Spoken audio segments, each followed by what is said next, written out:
to John Cannistraro as the leading evangelist for the use of Building Information Modeling, BIM, modular prefabrication and lean manufacturing that helped his clients reduce their building costs. And I mean an evangelist. I had a phone conversation with him, and I was all excited about building information modeling. It was a great, amazing conversation.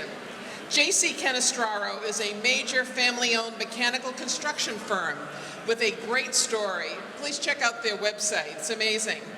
And their business is with 4 unique union trade approach, specializing in plumbing, fire protection, heating, ventilation, air conditioning and refrigeration, and sheet metal services for the commercial and institutional projects throughout New England.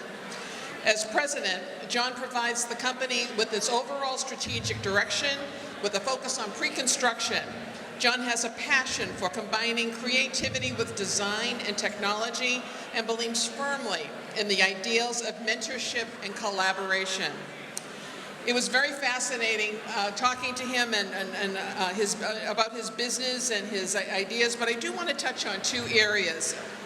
John is a very modest guy, and it was very moving to hear him talk about his family, his dad and his brothers, with such affection and respect for the talents they bring to the firm. I can only quickly allude to some of his charitable efforts, but I do want to mention Artists for Humanity Boston, where he helps mentor high school's teens with work in the arts, in multiple arts and contract work, and his involvement with the creation of the Epicenter in South Boston. I don't know if you're familiar, it's an amazing place. Secondly, his work in Haiti in the aftermath of that terrible earthquake, working with Partners in Health and building a new hospital. That earthquake was in daytime, and the country's single medical school was destroyed, killing 2 years of the country's medical students in one moment. In a new 300-room bed hospital in the Central Plateau, and is now the only hospital in the Caribbean with bedside medical gases instead of bottles, John and his people, along with the union carpenters, electricians, plumbers, prefabricated 300 heads here in Massachusetts and then shipped them down to Haiti and installed them that are part of the wall beside each bed. Then they trained a crew of Haitians who can maintain and repair this system. The Labor Guild is proud to honor John C. Cannistraro Jr. with the 2015 Cushing-Gavin Management Award for excellence in labor management relations, for exemplifying integrity and competence, and for serving his family, his company, his employees and unions and customers, and the greater Boston and world community with tremendous skill, vision, and innovative dedication. John, could you step up?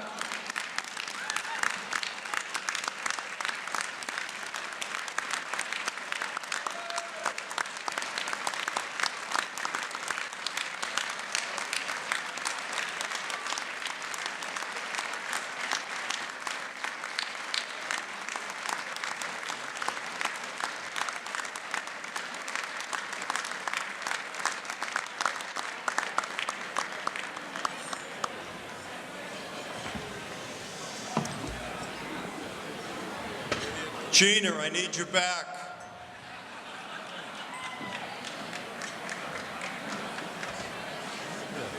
Thank you.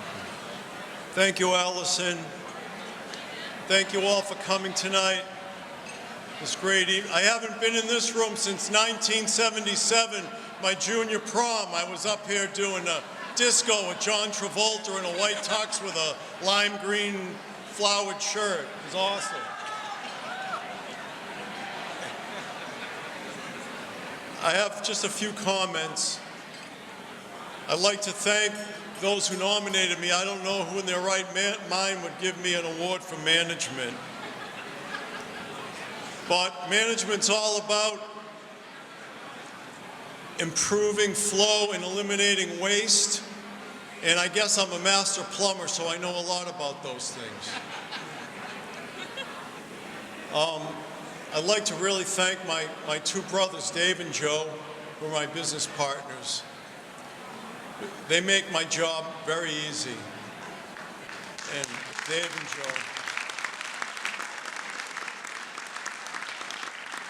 And I'd really like to thank our dad, who's 83 years old and is not with us tonight, who started the company in 1963 with $1,500 and 2 employees. And today we have 700 employees, 500 of which are union or more.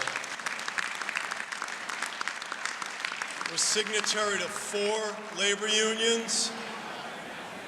And being in the business since I was born, and I did have the opportunity to work with the tools after I was the oldest, so after I snuck through working with the tools on summer vacations, they said, no more, no more, John, to my old man, because it was the 70s then, the oil embargo. They said, that's it, but working with the tools gave me that insight as to what it's all about to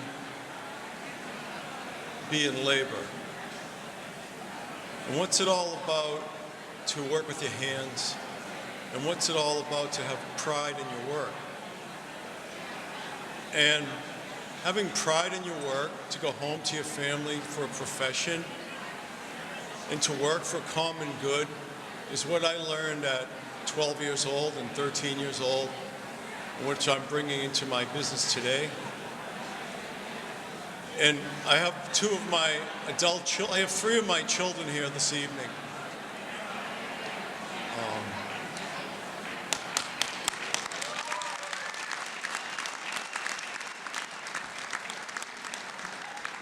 So, and 2 of them are in the business.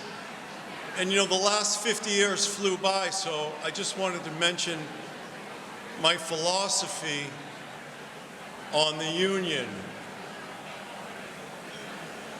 and the sustainability of us together as an entity, labor and management. And that is to take the long-term view and the strategy of what does the future hold for us together, and how do we get there to ensure that we are the ones that are preferred and wanted and not the ones that have to be.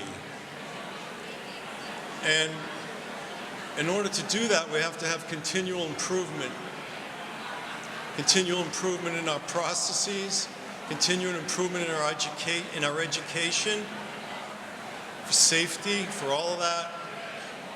I went to Haiti, and Haitians are happy with $1 an hour or $4 a day.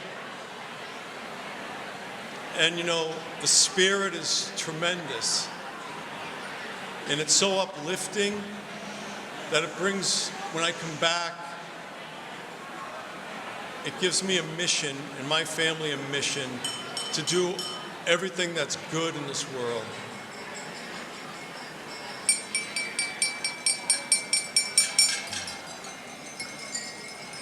Thanks. I don't have anything to read or anything much to say other than, if we want to be here another 100 years from now, celebrating labor and management unions, then we need to change. We need to change, to collaborate with each other, to work together and tear down jurisdictional issues that our customer doesn't want to see. We need to be able to, look, I just signed a 50-year lease in the waterfront for a factory for fabrication. All right? 50 years, so I'm a long-term guy.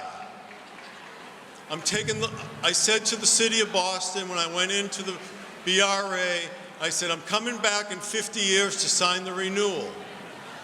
And that building was built in 1940 as a machine shop for collaborative trades for the U.S. Army. And it survived through the 70s, then died. And it died because jobs went away. All right?